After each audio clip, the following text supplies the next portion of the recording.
2022년 1월 30일 무너지는 암호화폐 가격 일단 생존이 중요하다. 요즘 암호화폐 가격이 좀 오르는가 하면 떨어지고 하락세가 멈추었나 하면 더 떨어지고 난리가 아닌 것 같다. 그래도 작년 5월 하락장을 경험해서인지 솔직히 담담할 뿐이다. 다행히도 코인을 구매하여 업비트에 보관하지 않으니 수익률을 보지 않게 되어 암호화폐 가격에 무뎌지는 것 같다. 장기 투자를 결심한 나에게 나 스스로가 좋은 환경을 세팅해 둔 것 같아 뿌듯한 마음이다. 어, 주변을 보면 매일같이 코인 가격의 등락에 일희일비하며 코인 시장 투자를 후회하는 사람이 많은 것 같다. 정말 암호화폐 투자자 중 정말로 극소수만 장기 투자를 통해 부를 이룰 수 있다는 것이 맞는 말인가 싶기도 한 요즘이다. 이 모든 것이 심리적인 것과 연관되어 있는 것 같다.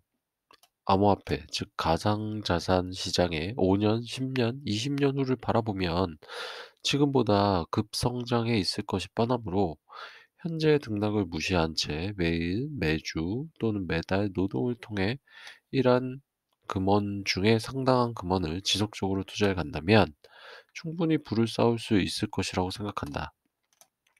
마인드 컨트롤만 잘 할 수 있다면 이보다 쉬운 시장이 있을 수 있을까 하는 생각도 든다.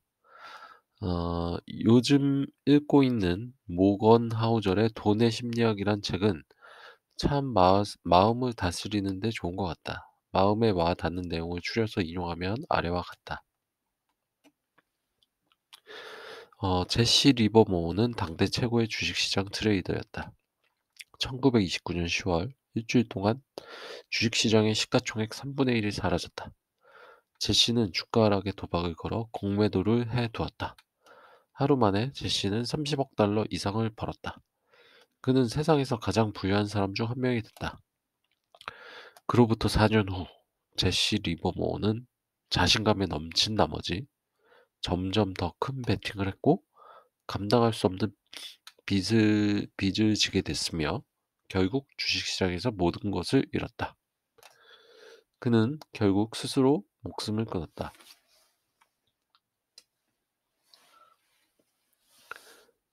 부자가 되는데 뛰어났으나 부자로 남는 데는 서툴렀던 것이다.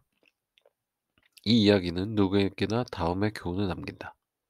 돈을 버는 것은 버는 것이다. 일을 유지하는 것은 별개다. 투자든 커리어든 사업이든 상관없이 생존이 여러분의 전략에서 기본 중에 기본이 되어야 한다.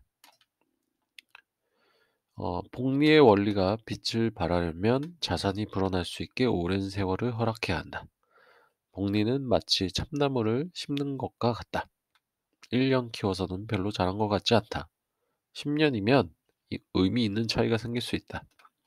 50년이면 대단한 무언가를 만들어낼 수 있다. 그러나 그 대단한 성장을 이루고 지켜내기 위해서는 예측 불가능한 수많은 오르막 내리막을 견디고 살아남아야 한다. 워렌 버핏이 어떻게 그런 투자 수익률을 거두었는지 알아내려고 밤낮으로 매달리는 것보다는 버핏이 무엇을 하지 않았는지 주목하자. 그는 패닉에 빠져 주식을 파는 일 없이 14번의 경기 침체를 견뎠고 살아남았다. 그는 중도 포기하거나 은퇴하지 않았다. 그는 살아남았다. 생존이 그의 장수 비결인 것이다. 장수는 복리의 기적을 일으킨다. 워렌 버핏은 이렇게 말했다. 찰리와 저는 부자가 되려고 서두르지 않았어요. 결국 그렇게 될 거라는 걸 알았으니까요. 링 역시 우리 못지않게 똑똑했지만 그는 서둘렀던 거지요. 릭 게리는 1973년부터 74년까지 이어진 경기 하락 때 일종의 대출금을 사용해 투자금을 늘렸다.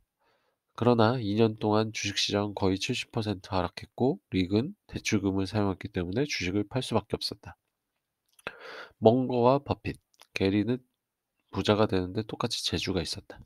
그러나 버핏과 멍거는 부자로 남는 재주까지 추가로 있었던 것이다.